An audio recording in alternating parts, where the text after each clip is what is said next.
जालना शहरातील स्वच्छता पाणी पुरवठ्यावर भर द्या. महापौर वंदना मगरे यांचे प्रशासनाला आदेश. महापौरांनी घेतली स्वच्छता आणि पाणी पुरवठा विभागाची तातडीची बैठक. आज दिनांक 12 फेब्रुवारी रोजी सायंकाळी 5 वाजता मिळालेल्या माहितीनुसार जालना शहरातील स्वच्छता पाणी पुरवठ्यावर भर द्या असे आदेश जालना महानगरपालिकेचे महापौर वंदना मगरे यांनी पालिका प्रशासनाला दिला आहे. आज दिनांक 12 फेब्रुवारी रोजी स्वच्छता निरीक्षक आणि पाणी पुरवठा विभागाची बैठक आयोजित करण्यात आली होती. ही बैठक महापौर वंदना मगरे यांच्या प्रमुख उपस्थितीत आयोजित करण्यात आली. या बैठकीत महापौर वंदना मगरे, उपमहापौर राजेश राऊत, सहाय्यक आयुक्त सुप्रिया चव्हाण बैठकीत उपस्थित होते. या बैठकीला स्वच्छता निरीक्षकांनी घंटागाडी, जेसीबी, ट्रॅक्टर, स्वच्छता कर्मचाऱ्यांची आवश्यकता असल्याचे मागणी महापौर वंदना मगरे यांच्याकडे केली होती. 4 ट्रॅक्टर, 20 लेबर आणि जेसीबी देणार असून स्वच्छता समिती तयार करून शहर स्वच्छतेसाठी प्रयत्न करणार असल्याचं आश्वासन जालना महानगरपालिकेचे महापौर वंदना मगरे यांनी दिली आहे. जालना स्वच्छतासाठी जालना नागरिकांचे सहकार्य अपेक्षित असल्याचं मत महापौर मगरे यांनी व्यक्त केलंय. अंबड येथील आणि जीएस कॉलेज मागील टाकीचं काम पूर्ण झाल्यास जालना शहरांना 1 दिवस आड पाणी मिळणार असल्याचं आश्वासन महापौर वंदना मगरे यांनी दिलंय. जालना शहरातील नागरिकांचं रस्त्यावर आलेलं अतिक्रमण असेल तर त्यांनी काढून घ्यावं. लवकरच जालना शहरातील अतिक्रमण काढण्यास सुरुवात होणार असल्याची माहिती जालना महानगरपालिकेचे महापौर वंदना मगरे यांनी दिली आहे. प्रशासनाच्या वतीने काही बैठका वगैरे आढावा घेतलाय? काय बैठका, नेमकं काय सूचना दिल्या आहेत? प्रशासनाच्या मार्फत आम्ही जालना महानगरपालिका स्वच्छता आणि पाणी पुरवठा या 2 विभागाची बैठक घेतली. त्यात स्वच्छतेवर जास्त भर देण्यात येईल. लेबरची कमतरता आहे, कर्मचारी प्लस घंटागाड्या ज्या आहेत त्या बंद आहेत, काही चालू आहे. आणि पाणी पुरवठा विभागामध्ये ज्या अंडरग्राऊंड पाईपलाईन आहे, मोटर दुरुस्ती आहे आणि वॉल आहेत, या समस्या जाणवल्या आणि त्यातून कसं मार्ग काढता येईल यावर आम्ही चर्चा केली.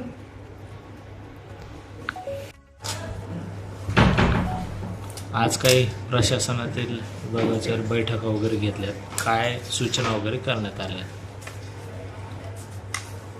महानगरपालिकेच्या नवनिर्वाचित महापौर वंदनाताई मगरे यांच्या अध्यक्षतेखाली स्वच्छता विभाग आणि पाणी पुरवठा विभाग अशा 2 विभागाच्या आज या ठिकाणी बैठका घेण्यात आल्या. स्वच्छतासाठी दर मंगळवारी या ठिकाणी सुट्टी असते, त्याच्यामुळं बराचसा कचरा मंगळवारी जमा होतो आणि त्या कचऱ्याची विल्हेवाट लावण्यासाठी दुसरा दिवस त्यांना खूप अवघड या ठिकाणी होतो. कारण घंटागाडी बंद असते, ट्रॅक्टर बंद असते आणि लेबर पण येत नाही.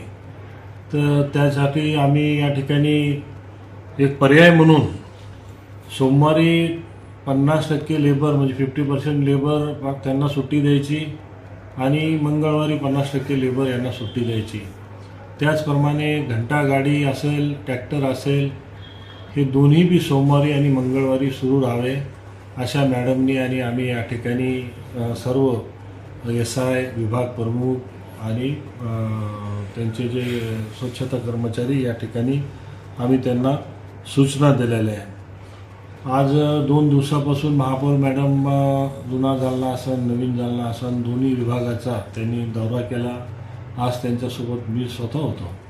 तर आम्ही काही SI यांच्यासोबत चर्चा केली की त्यांना स्वच्छतासाठी काय आवश्यक या ठिकाणी लागतं. तर बऱ्याच लोकांनी SIनी या ठिकाणी काही लोकांनी घंटागाड्याची मागणी या ठिकाणी केली, काहींनी लेबरची मागणी केली, काहींनी JCPची केली, टिप्परची केली. तर त्याप्रमाणे एक ॲडिशनल आम्ही एक JCP आणि 4 ट्रॅक्टर आणि 20 लेबर असा आम्ही स्वच्छतासाठी ॲडिशनल टीम तयार केलेली आहे, जे प्रत्येक प्रभागामध्ये SIचा जो प्रभाग असतो, जे त्यांचं जे झोन आहे SIचे, तर त्या ठिकाणी आदलून बदलून त्या ठिकाणी जाईल आणि जास्तीत जास्त स्वच्छता कशी होईल त्याकरता आमचं या ठिकाणी संपूर्ण लक्ष आहे. आता घंटागाड्या 65 होत्या, 50 घंटागाड्या आज सुरू नाही आहे. परंतु आता याच्यामधून आम्हाला या ठिकाणी मार्ग काढायचा आहे. आम्ही जालना शहरवासियांना या ठिकाणी विनंती करतो की काही दिवस थांबा, आम्ही नवीन घंटागाड्या सुरू करणार आहोत. परंतु तोपर्यंत जसं आम्हाला या ठिकाणी त्याच यंत्रणेद्वारे या शहराची स्वच्छता करणं पडेल, तर आपलं सहकार्य या ठिकाणी अपेक्षित आहे. दुसरी आमची या अगोदरची बैठक पाणी पुरवठ्यावर झाली. पाणी पुरवठ्यावर बी आम्ही या ठिकाणी जे आमचे डिप्टी होते आणि विभाग प्रमुख होते त्यांच्याशी या ठिकाणी चर्चा केली. तर खरं जर पाहिलं तर हे एवढं मोठं शहर आहे आणि आपल्या सर्वांना माहिती आहे की या शहराला पाणी पुरवठा करण्यासाठी 2 स्रोत या ठिकाणी आहे. एक जायकवाडीचं आहे आणि एक घाणेवाडीचं आहे. या 2 स्रोतमधून या ठिकाणी शहराला पाणी पुरवठा होतो.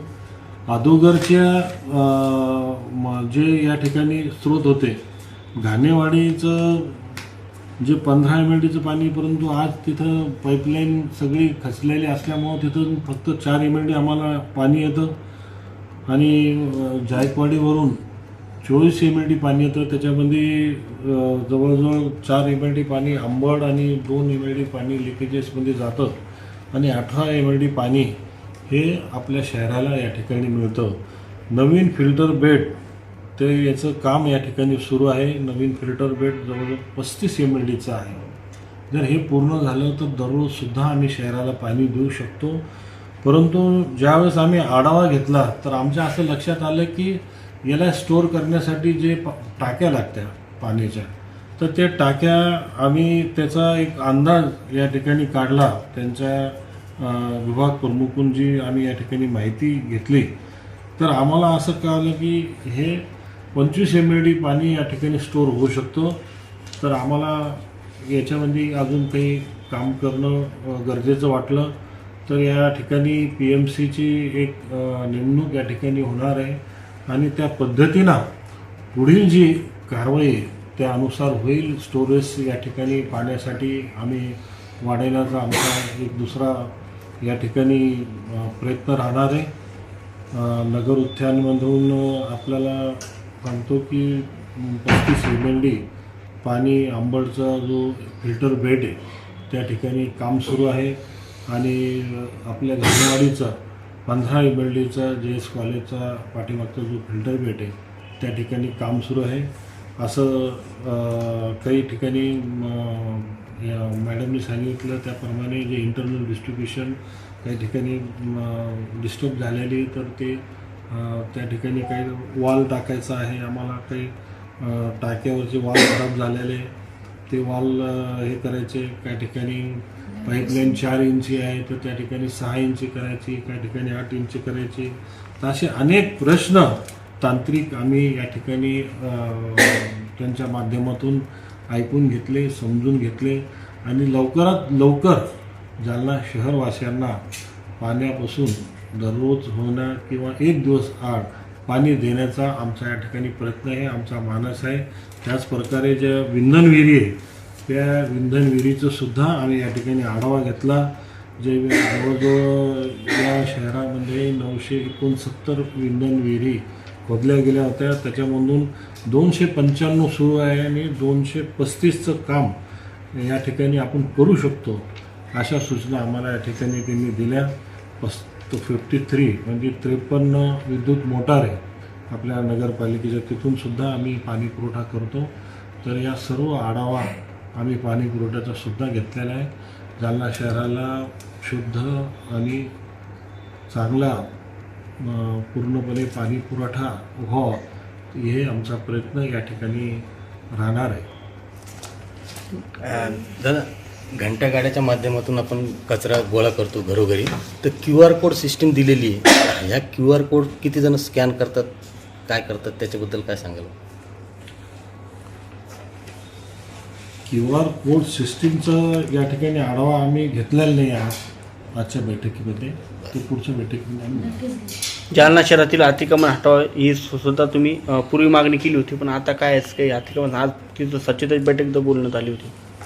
आम्ही अतिक्रमण जे जालना शहरामध्ये बऱ्याच ठिकाणी आहे रस्त्याला रहदारीला अडथळा होऊ नये असं कोणाचं जो अतिक्रमण जर असेल तर त्यांनी कृपया काढून घ्यावं. ते अतिक्रमण लवकरात लवकर काम या ठिकाणी सुरू होणार आहे. अंकुश कोचिंग क्लासनंतर अतिक्रमण केलं यासंबंधी कारवाई सुरू आहे. त्या बाबत मला काही माहिती नाही आहे, परंतु जे बी असेल तर त्याच्यावर योग्य कारवाई होईल.